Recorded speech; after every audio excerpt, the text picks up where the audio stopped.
Hello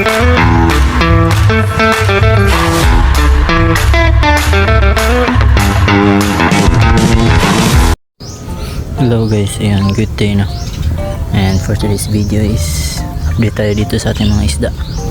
Kasi nga may bago tayong dumating na mga bagong strain ng balon mollies. So bago yan, dito muna tayo. Ito yung ating pair ng Yamabuki tsaka isang gold 24K. Ayan.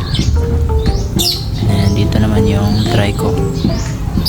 So itong Trico guys is nag-drop na to ng anak. Bali 4 lang yung na-drop nila, pero okay na rin yan.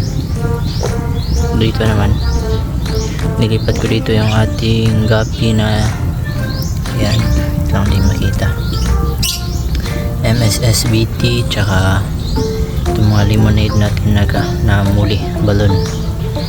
So ayan, dito naman sa kabila nandito yung ating P-dirt tsaka ito ating spotted na mga mollies, yung mga breeder natin.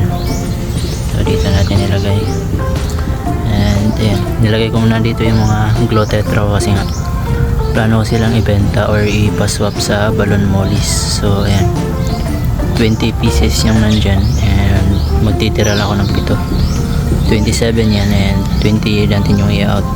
Ito yung ating flower horn guys, malaki na rin to. Nasa mga 2 inch. Diyan naman guys, yan yung dito yung fry ng ating sunkiss balloon, hindi lang masyado makita. And dito ito muna nilagay yung gold dust natin ng mga breeders. Ito pag drop na to, pero konti lang. Dito nandito yung anak ng Trico. So ayan sila guys, bali 4 lang to, kaya nilagay ko muna sila dito sa maliit na planggana. Yan yung isa natin gold dust guys na buntis, and malapit na siyang mag drop, kaya nilagay ko muna siya dyan. Yan siya.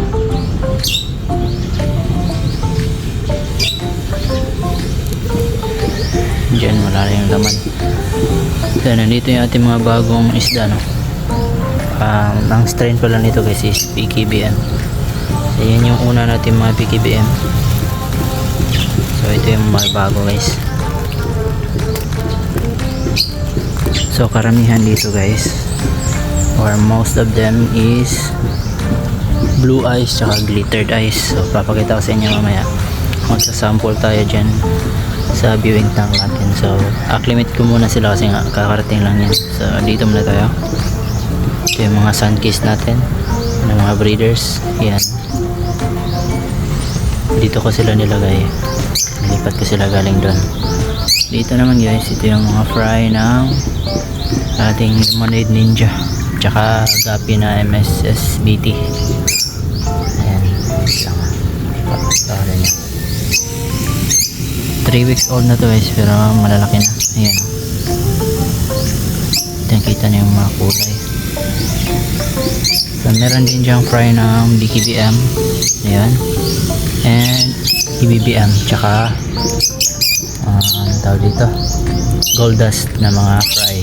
So 3 strain to dito, or 4 na anak ng balon mollies natin. So ayan, dito naman ito yung binago natin. Ayan, yan yung setup natin.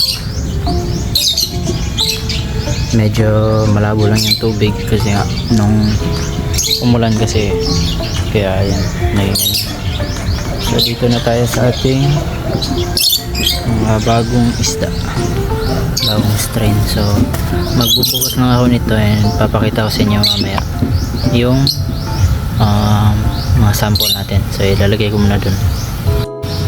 Ayan guys, nalagay ko na sila sa ating viewing tank, and ito yung mga sample natin. Ayan guys, ayan o, glittered eyes, blue eyes, ayan, kita nya.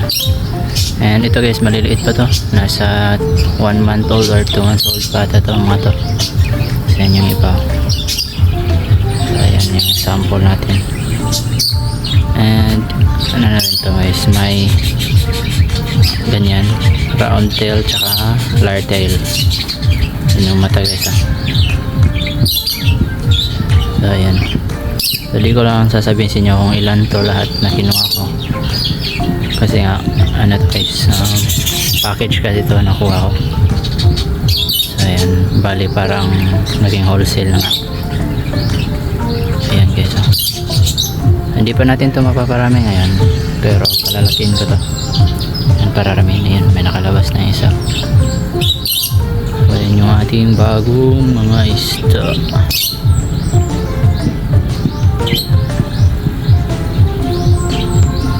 So yun yan, no?